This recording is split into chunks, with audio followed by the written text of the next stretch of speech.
다음 내용을 잘 정리해 주세요. 듣기 집중 훈련. 프로젝트를 진행하라.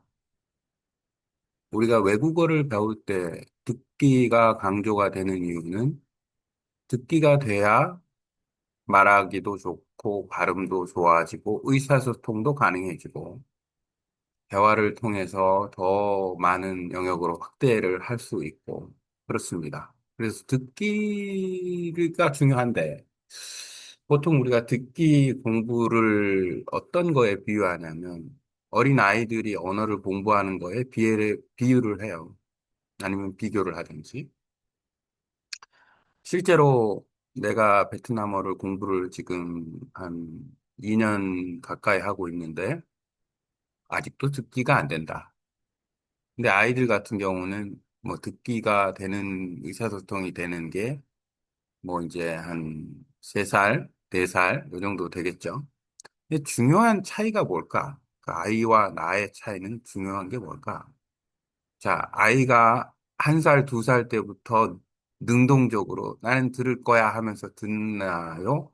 그거는 아닌 것 같아요. 그냥 계속해서 보호자나 부모나 주변 사람들은 아이가 말을 하는 게 신기할 정도로 이야기를 하죠.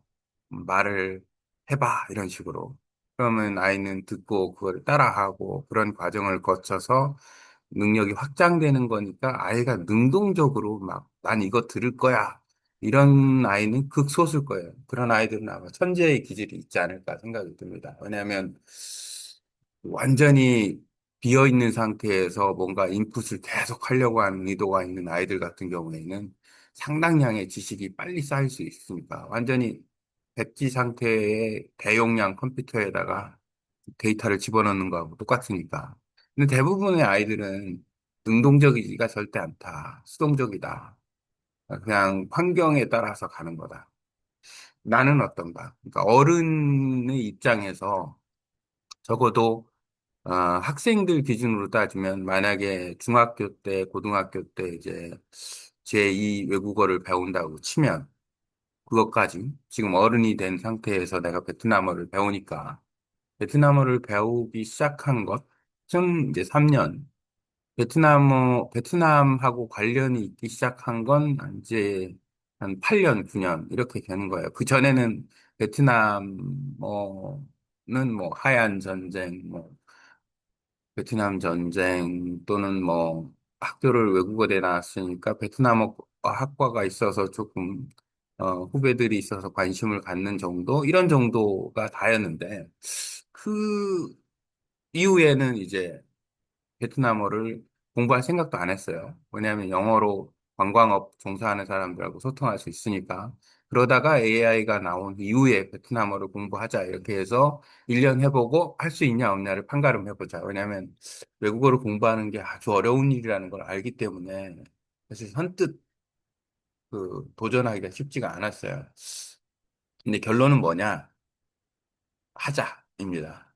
대신 듣기에 집중하자. 음성 언어에 집중하자. 이거예요.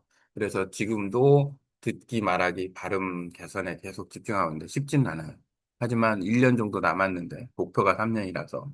어쨌든 계속해서 진행을 하고 있는데, 요는 뭐냐면, 아이는 수동적인데, 어른인 나는 능동적일 필요가 있다는 거예요. 수동적일 수는 없는 거예요. 왜냐하면 내가 자의로 공부를 하니까, 내 뜻에 의해서 공부를 하니까, 결국 처음부터 능동적인 거예요. 근데 능동적인데, 그 능동성이 잘 발휘가 돼야 된다. 어떤 프로젝트를 진행을 하면서 뭔가 좀 AI를 활용하고, 어쨌든 도전을 해가면서 뭔가 가능성 있는 걸 나 스스로 발견하고 이게 좋은 방법일 거다라고 전진을 하는 거죠, 계속해서.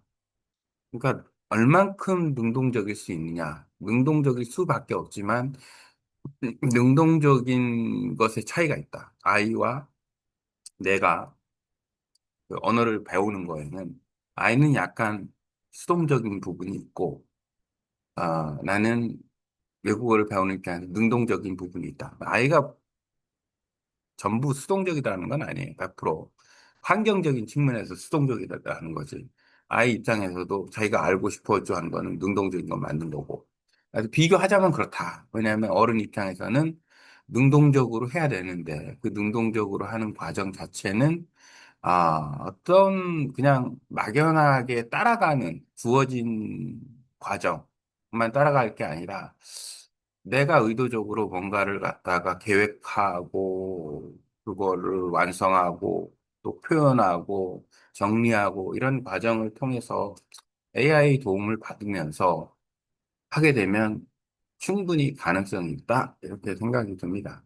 그래서 핵심은 능동적으로 하되 프로젝트를 진행을 해보자. 각자 개별적으로. 그것이 답이다. 그리고 제약을 좀 두지 말자. 나는 초보니까 지금부터 발음, 알파벳, 단어, 기초 문장, 이런 식으로 가겠다. 하세월 걸립니다. 세월이 엄청 걸려요. 그냥 뛰어드는 겁니다. 바다에 뛰어들어서 수영을 배우는 것처럼 내가 그 언어의 세계에 뛰어들고 적응하고 노력하고 뭐 때에 따라서는 실효성 없는 것도 해보고 효과 있는 것도 해보고 해가면서 모든 것을 제약을 좀 두지 말자. 물론 기초부터 해야 되는 건 당연하지만 기초부터 한다고 하는 과정에서 많은 것을 잃어버릴 수가 있다. 시간이 많이 걸릴 수도 있고 중도에 포기할 가능성도 많다. 결론은 과감하게 바다에 뛰어들자. 그리고 바다를 즐기자. 이거입니다.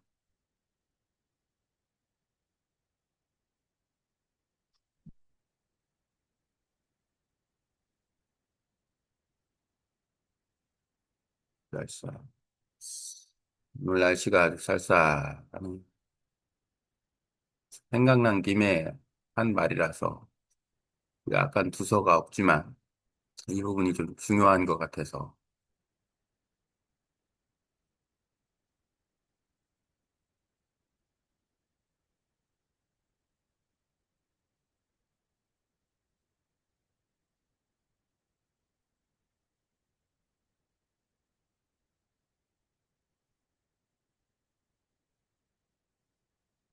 translate into English, Vietnamese, and Turkish above.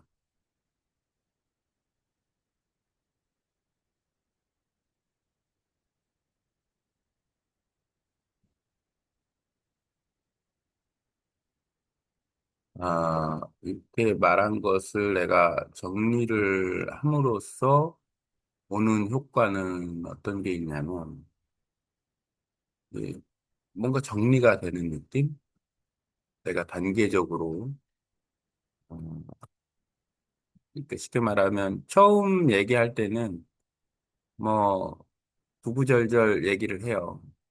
어, 어떤 측면에서 봤을 때는 좀 불필요한 것을 얘기하는 경우도 있는 것 같다 이렇게 될 수도 있는데 그걸 좀 불필요한 내용을 좀 없애준다 이렇게 생각이 듭니다. 듣기 집중 훈련 프로젝트 정리. 왜 듣기가 중요한가? 말하기와 발음이 기초. 듣기가 되어야 자연스럽게 말하기, 발음이 향상된다. 의사소통 능력 강화. 대화를 통해 더 많은 영역으로 확장 가능. 자연스러운 학습. 아이들의 언어 습득처럼 듣기 통한 반복이 핵심이다. 아이와 어른의 차이. 아이는 언어 습득은 주로 수동적 환경에 노출되며 듣고 따라 의식적 노력보다는 자연스러운 반복과 환경에 의존한다. 어른은 외국어 학습은 본인의 의도와 의지에 따라 능동적으로 진행, 계획, 실행, 표현, 정리 과정을 주체적으로 운영해야 한다. 학습 경험에서 얻은 통찰, 베트남어 학습 2년 차에도 듣기 어려움이 지속돼. 아이들은 3, 4세 무렵 의사소통이 가능해지지만 어른은 의도적으로 학습 환경을 만들어야 함. AI 활용, 프로젝트 진행, 발음 듣기 말하기 개선에 도움, 도전 정신, 어려움을 알면서도 듣기에 집중하자라는 결론으로 학습 지속. 학습 전략, 능동적 학습, 막연히 따라가는 것이 아니라 스스로 계획하고 표현하며 정리하는 과정이 필요하다. AI와 프로젝트 활용으로 학습 효율 증대, 제약 없는 접근. 나는 초보니까 알파벳 단어 문장 순서만 고집하면 속도 느려짐. 바다에 뛰어들어 수영 배우듯 언어 환경에 과감히 뛰어들어야 함. 실험적 태도, 효과 있는 방법, 없는 방법 모두 시도하면서 적응. 결론. 핵심은 능동성. 어른 학습자는 스스로 의도적으로 학습을 설계해야 함. 프로젝트 기반 학습, 의미 있는 대화와 훈련을 통해 지속적으로 성장. 바다 비유. 기초만 붙잡고 망설이지 말고 과감하게 언어의 바다에 뛰어들어 즐기자. 요약하면 듣기를 중심에 두고 능동적으로 프로젝트를 활용하며 제약 없이 과감하게 언어 환경에 몰입하는 것이 성공적인 외국어 학습 전략이라는 결론입니다. 오케이. 까지.